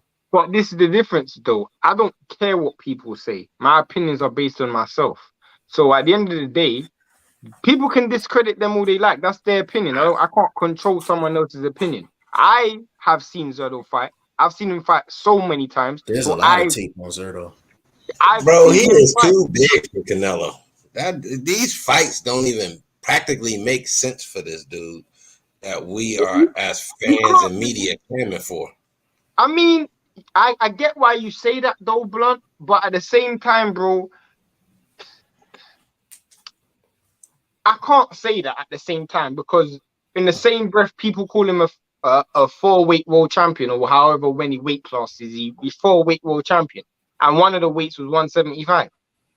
You see my point? So you can't really say he's too big if he's fought at 175 and held a version of the world title before.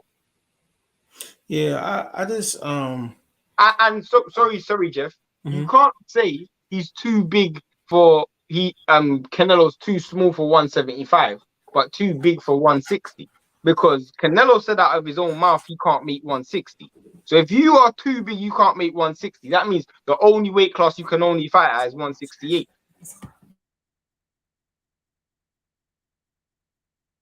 Yeah.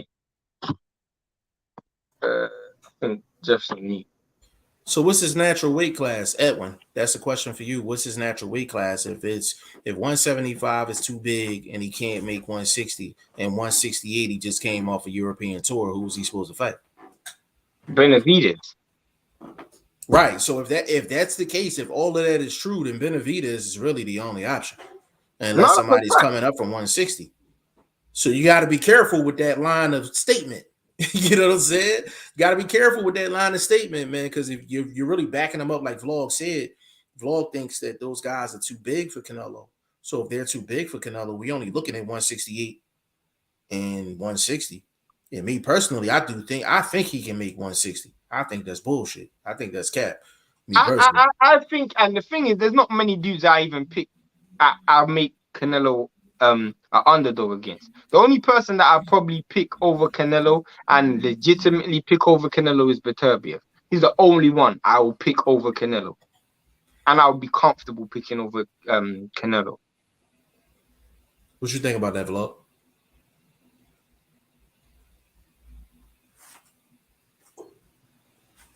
Bivol, favorite, bigger, stronger. Zerto, bigger, pressure. Obviously, what's his name again? Beterbiev. Yeah, Beterbiev. He gonna kill him. And so what does he do? He go for the smaller guy, bro. So the cherry pick is alive and well over there with Reynoso and them, bro. But yeah, look, you're gonna bite a sour cherry this time, bro. I'm telling you, it's gonna be a sour cherry. Upset of the year. A sour cherry. No, bro. I heard he's fighting. What's it called? I heard he's gonna fight. He's fighting. They're trying to make the Golovkin fight or Charlo. That's what I said. It's gonna be a cherry pick, and he's gonna bite a sour cherry. He beats Charlo, bro. He beats Charlo. The thing is with Charlo, like, he's gonna come in trying to win the fight. Like, as long as he ain't trying to hold no conversations with Canelo during the fight, I'm cool with a Charlo matchup. I'm cool with it. I'm just saying the question was who's a favorite, and I think he beats Charlo. Yeah, there's not. Listen, I don't think there's anybody in the sport. If Canelo steps into the ring with him, he's not the favorite. You said anyone in the sport? Anybody 160, 168, 175. He's coming in as a betting favorite. He's coming in as a betting favorite. Okay. After you said anyone in the sport, but I was like, no. I ain't talking about I think that at some point in time, you're misleading the betting public.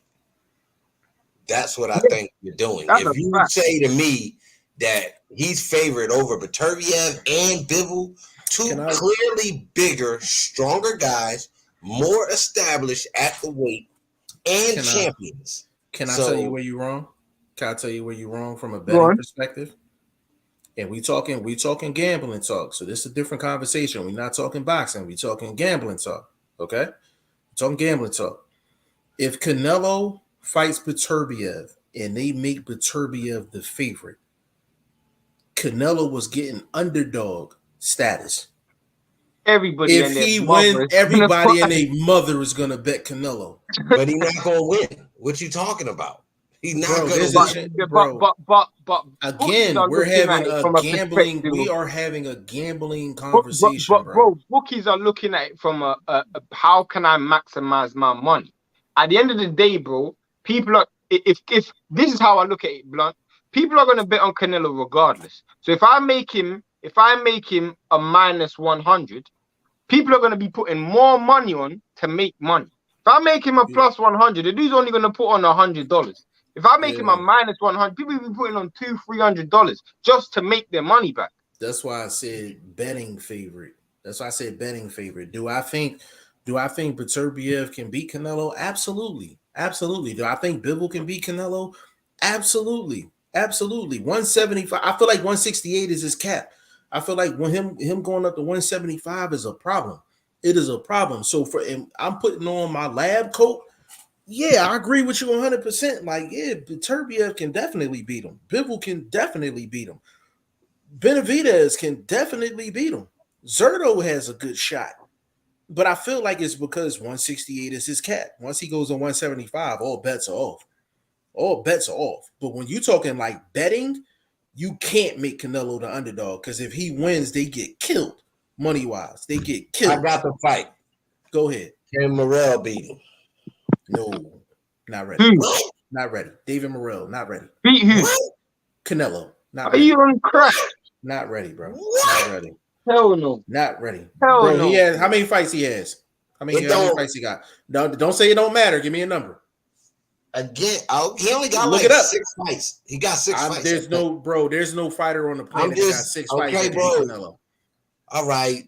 You're not fighting for a title, bro. Just come on, bro. Nah, bro. You asked me. And he got a belt. But you asked me a question. You asked me a question and I gave you an answer. There's no guy on this. I'm going with the style. So I don't care about the fights. But vlog, there's no guy on this planet that has 6 fights that's going to beat Canelo. I don't care who it is. Man, that dude, I think that dude. And we're hold on. Hold on, watch this, Shane. Where do you have David Morrell ranked at? In the middle at 168, I got him right there at the top. I've never heard you mention David Morrell's name, bro. I was bro, you see his eyes go up like hold up. I'm a be this is where I gotta be honest with everybody. You're not letting me be honest. I did videos on him when I was first starting the channel where I was kind of mad that they was fast tracking a guy like this and getting him in this interim sort of title situation with 1-2 fights in. Then you get to seeing the dude's skills after 2-3 fights. Oh, okay. That's why they pushed him like that. So I'm going off of skill, not per se accomplishment. I believe his skill right now at the age he's at, in the body frame and the physicality that he brings to the table, and he can actually box because he's an amateur standout from the Cuban area. So obviously we know what level of IQ they bring to the table with boxing. And physicality wise, he a problem in that ring, bro. And you know the thing about them Cuban fighters, when they get under them lights, they shrink. Am I lying? That's not all of them. The majority of them do. Those guys. Hold on, Flo. Those guys, right? The majority of those Cuban guys, they shrink under them lights, and they have hell of experience in the pros.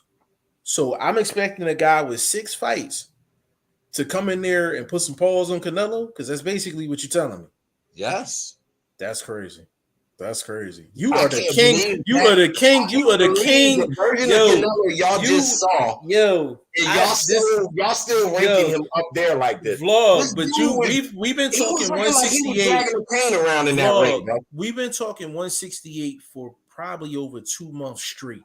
At some point, you have not mentioned David Morrell's name one time. We've been talking about 168 like that. We have because Canelo. How long Canelo been on the European tour, Vlog? And David Morrell was over here getting busy on PBC, making his way. I ain't asked you that. We've been on that European tour about 5 years. How long we been talking about Canelo? Shane, have we not been talking about Canelo consistently on this platform for a couple months straight? How many times you heard him mention David Morrell? But we didn't bring first time. This is the first time, exactly. Oh my God! All right, bro. Your rankings, your rankings, bro. You Okay. update your rankings Just keep every running 2 for them weeks. comments. Every day, goddamn it. Every goddamn day. You goddamn right. You see my top 10? I got fringe guys. I'm booting motherfuckers out the way.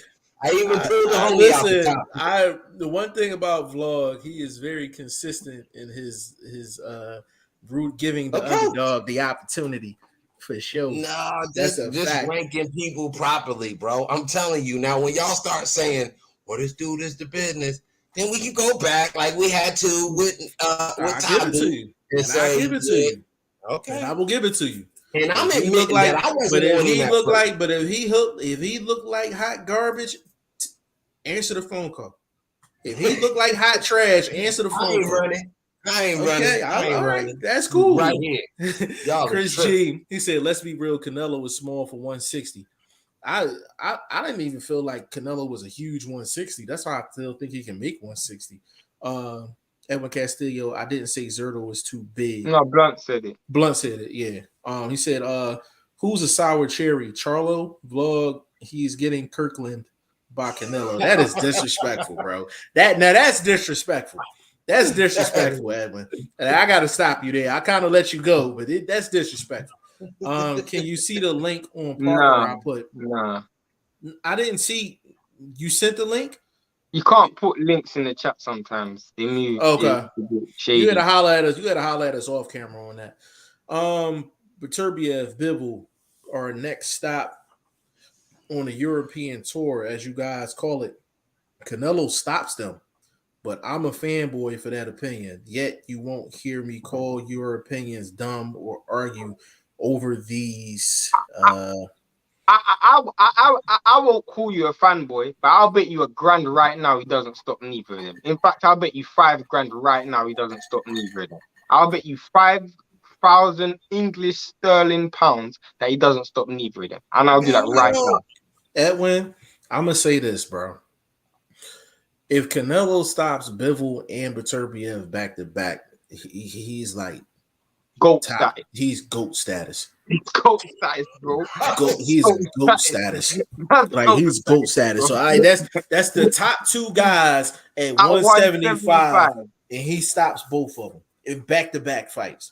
He's GOAT status. That's GOAT status. That's bro. GOAT status. He can't even. He not really cleaning out 168. So y'all asking him to do something at 175 that he didn't even attempt to do when he first grabbed the belt. And these dudes were way younger, way more inexperienced. He could have probably went around and tried to snatch a couple. This dude didn't even stop Callum Smith, bro. He went 12 rounds with Callum Anthony Smith. Yard at 175. Huh? He could have done a lot of different things at 175, but he chose to grab that belt for posterity's sake. And I'm not mad at him. You got to pat your resume the way you pat your resume. That's why they was hypothetically talking that cruiserweight so he could outdo Floyd. You understand what I'm talking about? So that's a hell of a statement. No deep waters and ground. That's all, bro. I ain't saying you're a fanboy for saying it. I'm just telling you, please put your money where your mouth is. But Edwin, there's nothing that Canelo has done at the 175 level for me to believe that. Bivol has never been down his entire pro career. No, he been down once. He got hurt once. He got hurt once. He got hurt, but he didn't go down. That was against Joe Smith. He didn't go down. He got hurt, but he didn't get Beterbiev. But Turby, I said Bivol. Oh, you said Bivol. Okay, I'm sorry. Bivol has never been down in his entire career. That's true. In his entire career, he's never been down. But he's going to get knocked out by Canelo. Canelo, who went 12 rounds with Callum Smith. He went 12 with Danny Jacobs, too. 12 rounds with Danny Jacobs. 12 rounds with Golovkin. 12 rounds with Erislani Lara. 12 rounds with Austin Trout. There's not a lot of I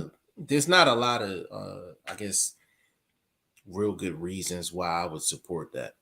Like if I've seen some things on tape to actually support your argument, I would. But just when you're fighting high level competition like that, you rarely see the knockout anyway. So for you to say that he's gonna knock out both of them guys, like and to say that's a quote unquote European tour, that is That is high praise. I will tell you that. That's Eastern European. Yeah, for sure. He said, Chris G said, I remember when Bivol and Canelo was mentioned, everyone was calling it Canelo keeps going on the European tour. I didn't call it. Bivol is far from some European tour. Firstly, Chris G, bro. The reason how I know that's a lie is because Blunt was the person who came up with the term European tour. No one outside of this channel has ever used the term European tour other than us.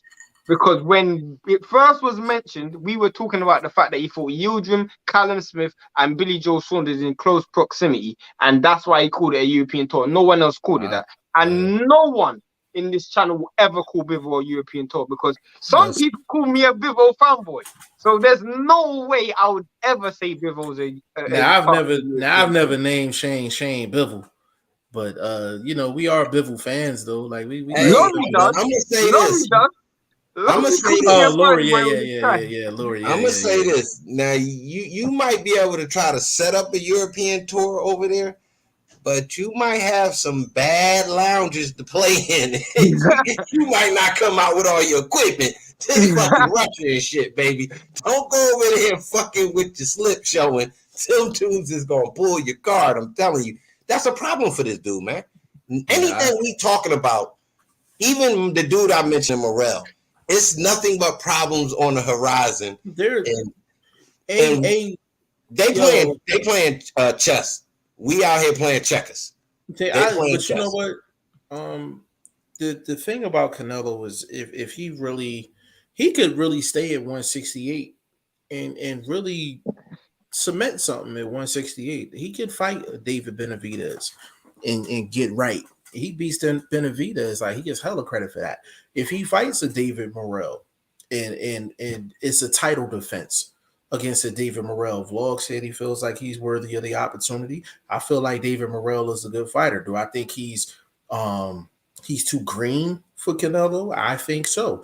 But if he's a top 10 guy at 168, which David Morrell is at the present time, and it's not the fact that David Morrell is so talented, it's the fact that 168, the cupboard is kind of bare at 168. So I could throw David Morrell in with a Canelo Alvarez. If he made that title defense, yeah, like that's a solid title defense. So he can do a lot just staying where he at. Like he don't have to jump to 160. He don't have to jump to 175. He has all the belts at 168. So he could just accept all comers at 168 and still cement a nice legacy for himself. 175 is the danger zone, bro.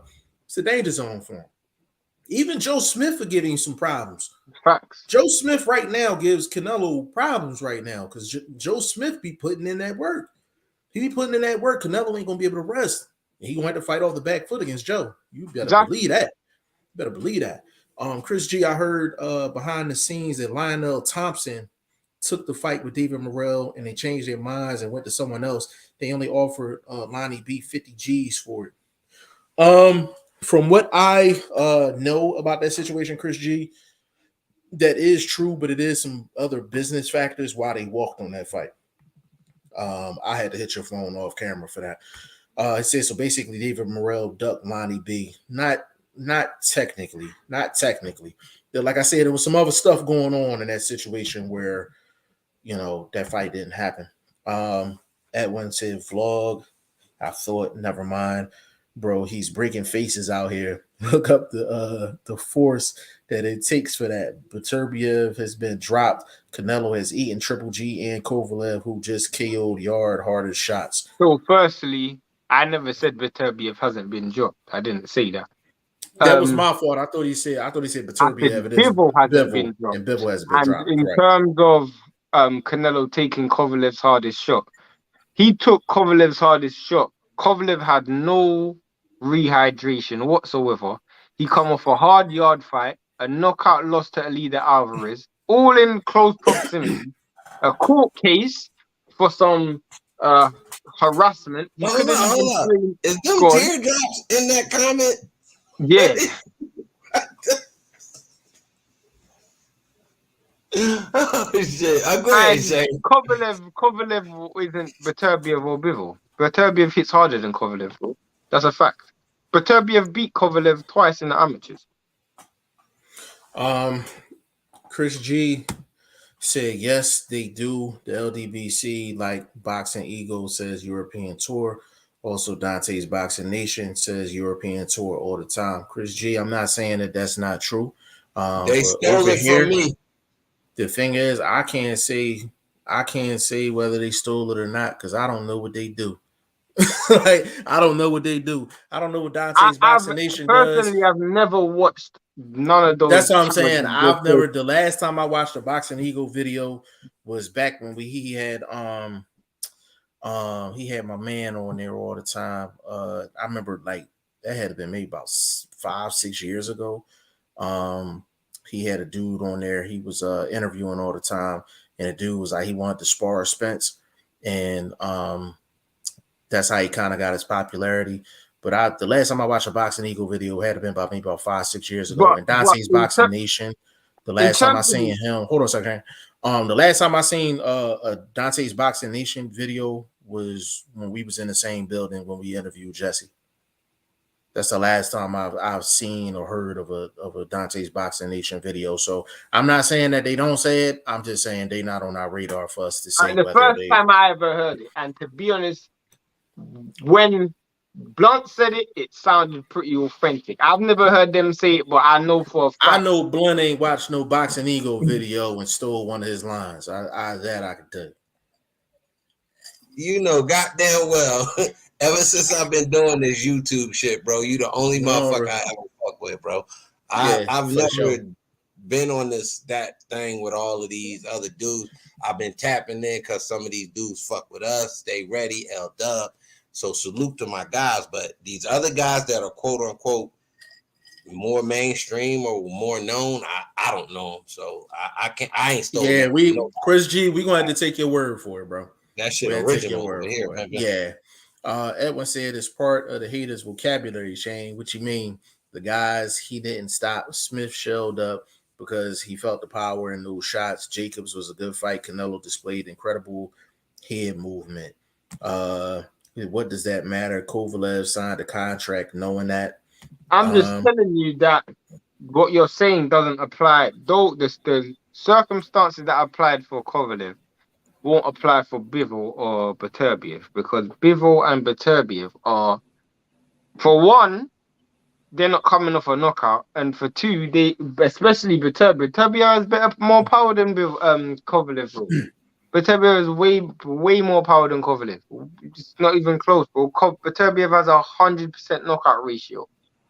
100% knockout ratio. Bivol has won more rounds, has a higher win round percentage than any other world champion in the entire sport. And that's a fact. No one has won more rounds at a higher percentage than Bivol.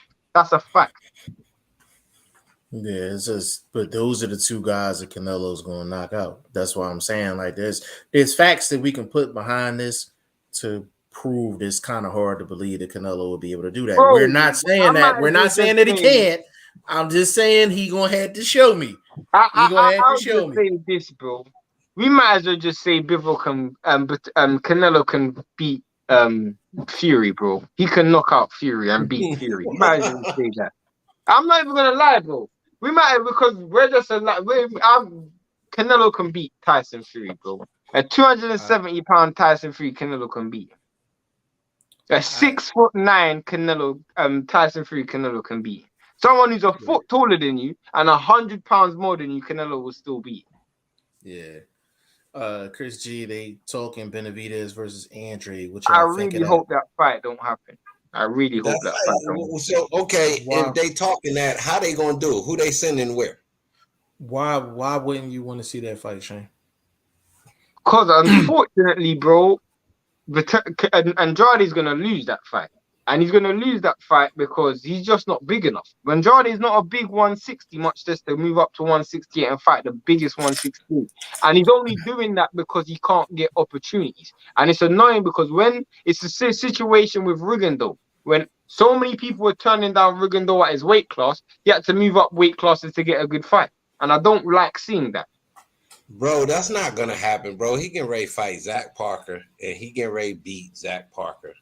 And but that's the route that he going to get. I'm gonna say this. I'm gonna say this. That's where it's going. This right here doesn't make any sense. Why would you put So you telling me Eddie Hearn sending him to PBC? No, I doubt that. I don't know. So you telling me Al and them sending Benavidez over the Matchroom? Apparently, WBC and WBO are working out this deal where they're trying to give Canelo one mandatory. But I'm gonna still Jeff's Thunder again. If this dude didn't fight you to become undisputed, why is he gonna fight you as a mandatory? It don't make sense, bro. Don't make no sense. That don't make any sense. He's already undisputed. Why would he fight his mandatory to keep a belt that he don't need? He's already undisputed, bro. Yeah, nobody's gonna force him to do anything. He hasn't dropped that WBO middleweight title yet. Because there ain't no mandatory yet, bro. We've seen this guy drop belts numerous times to not fight mandatories, bro. No, that's in L-Dub saying that's true at the moment. The key word is at the moment. He has no reason. He has no reason to drop it right now. But if Andre was to become mandatory, that belt's getting dropped off in front of headquarters.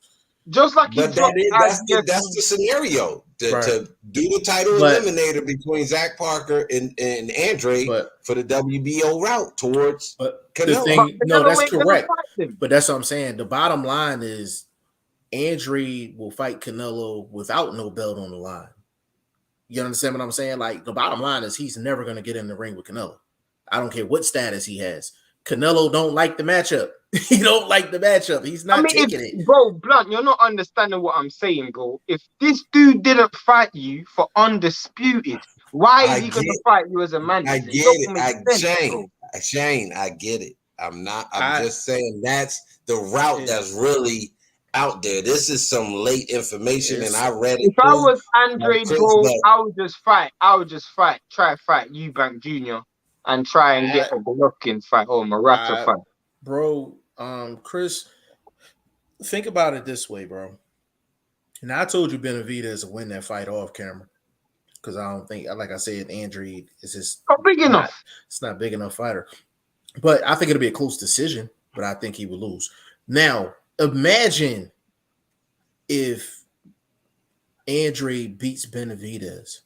You thought he was the boogeyman before. Bro. That's not a ringing endorsement to get a Canelo fight if you beat Benavidez. Bro. So that's what I'm saying. You got to be careful with these questions, bro. You got to be careful. Bro, and look at it this way. That's a fight that really don't have no ending result. You take that fight, you win. Listen, where are you left at? You still winner. Listen, Vlog, you're 100% right. The winner He's in a worse position. They're in a worse position than they were before. Actually, I can make an argument the loser of that fight would be in a better position than the winner. I can make that argument. Bro. I can definitely make that argument. Genuinely make that argument. I can make that argument. That's why that fight don't make any sense. Edwin Castillo, okay, Shane, when Canelo eats them, smiles and turns, and the turns better be in the sand, holla. Bro, listen, we are open to all bets. He beat Fury. I already told you that, bro. He beat Tyson. He's gonna beat Tyson. I'm definitely accepting come my way when this Charlo thing get inked out, bro. Yeah, come holler at us. You know. I'll bet on Canelo for the Charlo fight. I'm laying terms. I got distant bets. He is not knocking Charlo out, bro. It's not happening. Edwin said that, Chris G. Exactly, bro. When I first came here, I was cautious of LDBC. It's not a fact. Shame because the resume of Beterbiev and Kovalev says otherwise. I'm not saying Beterbiev isn't good, but the discredit for beating Kovalev as a pro means more.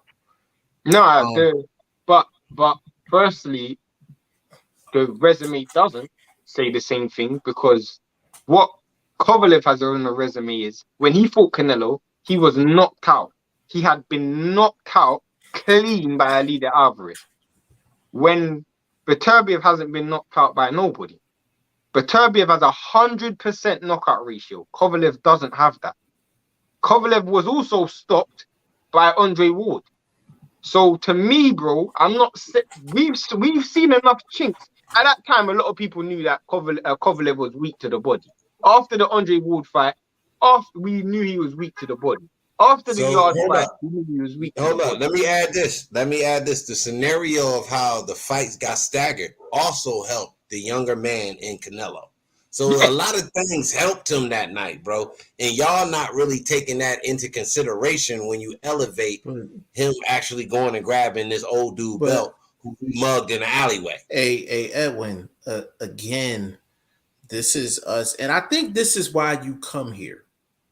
You know, when you come here, we don't leave no stone unturned.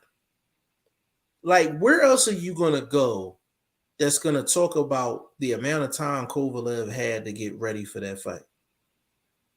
Nowhere. Right? No, Well, the fight nowhere. was announced Nowhere. before the Anthony Yard fight even happened.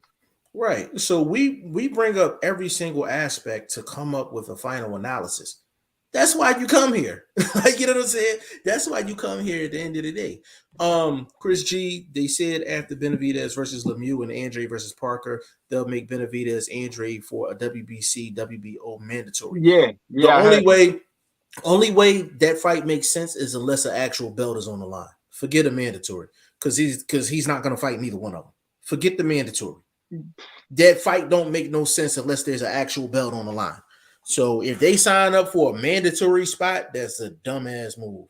Both of them. Andre is huge for 160. What you mean? No, he's not. Nah, he's not he's not a small 160, but he's not no huge I mean, 160. he's tall and he's got long arms, but if you look at the size of his legs, the size of his arms, he's not necessarily big. He's a natural 160. I've never heard anyone say, and we're Andre fans. I've never jumped on camera and said, yo, like, he's bullying guys at the weight. Andre don't bully nobody. He skills everybody. You know what he'll look like? Let me say this, Edwin. He'll look like how Mario's looked at welterweight. Yeah, that's a good comparison. You probably won't see the difference, but you'll see it in the fight performance. Correct. You probably won't see it stature-wise, but you'll see it in how he fights, what points he starts to get tired, because we know he done had some, you know what I mean, some leg issues in the last couple of fights. Yeah, that's why I said, look at his legs, bro. His legs ain't the stainless. Hey, Edwin, check this out. Just because you are big don't mean you fight big. You understand what I'm saying? Like, he don't throw his weight around.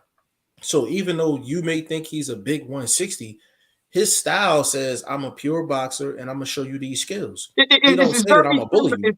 It was very similar to when dudes were talking about AJ and Usyk, and they were saying AJ is just going to bully Usyk. I'm like, AJ don't fight big, bro. He don't fight big. Fight like a He don't throw his weight around. He don't throw his weight around. Like, that's just what it is. Andre is 6 feet with a 74-inch reach. Benavidez is 6'1" with a 75, maybe 76-inch reach. Chris G, that is true. But the thing is, Benavidez fights big. That's the point. I know, but you look at Benavidez, bro, you can clearly see there's a difference, bro. But and the thing is, I think Benavidez is taller than 6'1". Andre's the same height as Beterbiev. Are we saying that Beterbiev? Are we gonna say Andre and Beterbiev are similar in size? Yeah. So Chris, the measurables are comparable, but the way they fight, Benavidez fights. He uses his size more than Andre does. It's how you use your physical attributes, not the fact that you have them. Even Chisora is 6'1". We saying Chisora is the same size as Andrade. Chris, I'll throw you one. Bro. Paul Williams. Paul Williams was hella tall. Did he use his height? Nope. Did he use his reach? Hey, bro. Nope. I'm gonna slide out this side door, man. We getting ready to get up off this joint. I'm gonna run through these last couple. Chris G, they almost the same size. Yeah, physically, yes, but they don't fight. They don't use their size the same way. I'll retire as a boxing fan if Andre beats Benavidez. I was kind of surprised you even brought that up, bro. Edwin, bro, my money is gonna be going to Charlo hospital bills and it's GoFundMe. Rumors are that it's already up now. Go fund Charlo because it's gonna be expensive. Vlog. He's Jamal Lion only. Charlo. Wow. Jamal's gonna need that fight. Hey, bro. Edwin, can you do us a favor and jump on the show with us one day, bro?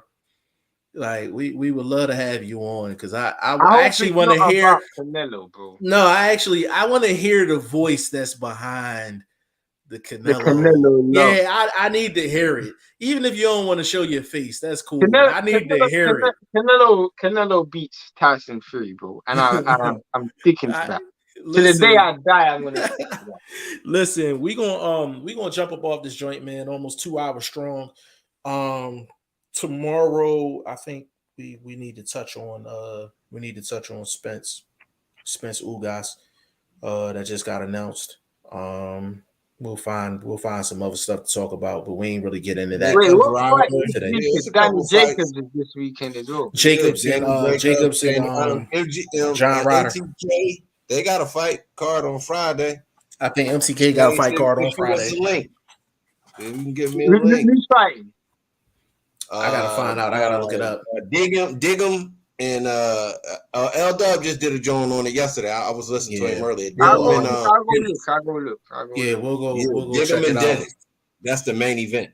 Said Benavidez is a weight bully who ran to the gym when WBC put him in there in the light heavyweight rankings. Chris G, I love this guy. Edwin, yeah, y'all both, they love Canelo. Excuse me.